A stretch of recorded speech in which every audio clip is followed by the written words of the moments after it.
Hi everyone, I'm Any New Province, and this week we're playing Skred Delver for Net Benefits, the series where we explore the benefits of net decking in Pauper. It's been a very long time since we've played Skred Delver on the channel because there's been some changes to my favorite Pauper archetype, and because it's recently resurged, I figured it was time to try to go for another 5-0 with the deck. Before I get into the deck tech, I just want to remind you that you can like the video or subscribe to the channel down below. I'd seriously appreciate it. It's a great way to let me know you've enjoyed everything, and it really encourages me to keep making great Pauper content. All right, let's have a look at Skred Delver. Delver of Secrets is the key threat of any self-proclaimed Delver deck. That's because this creature serves as the single best threat in the format. Most insectile aberrations come along with a frock of fairies as well. Fairy Miscreant is its first winged friend, and when it brings along extra copies of itself, it can be a veritable source of card advantage. Spell Stutter Sprite is next, and it attacks, protects, but most of all counters any and all of your opponent's important early game spells. A lot of games will involve getting a Delver flipped in the early turns to provide instant pressure. If you can do this before your opponent can set up, you can be ready with a Spell Stutter over the next couple of turns to protect your aberration. Delver's cantrip and card advantage package are as strong as its creatures. Ninja of the Deep Hours is the key piece of this package and allows you to reset your fairies while increasing the clock and drawing you extra cards. Augur of Bolas is next. It replaces itself, blocks aggressive creatures really well, and can reset by Ninja of the Deep Hours for huge turns. Our non-creature card advantage starts with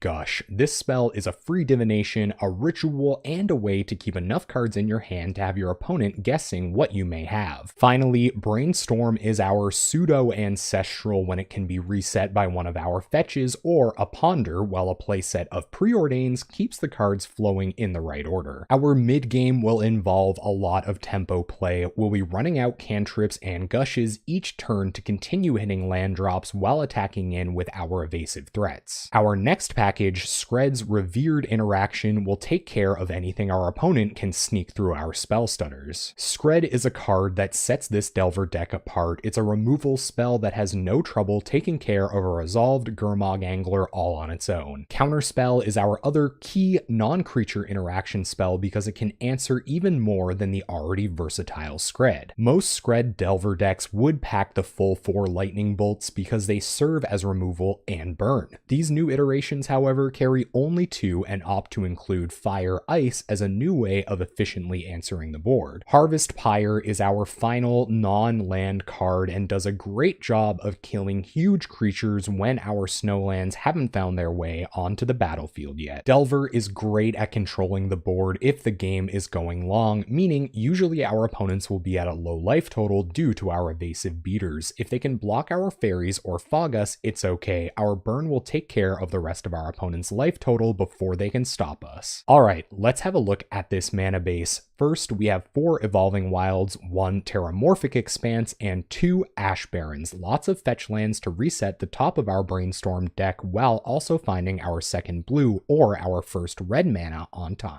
For basics, we have just 2 snow-covered mountains and 9 snow-covered islands. We want way more untapped blue mana for our Delvers and cantrips, and we've got enough fetches to find those mountains when it's time. Alright, let's have a look at this powerful Izzet sideboard.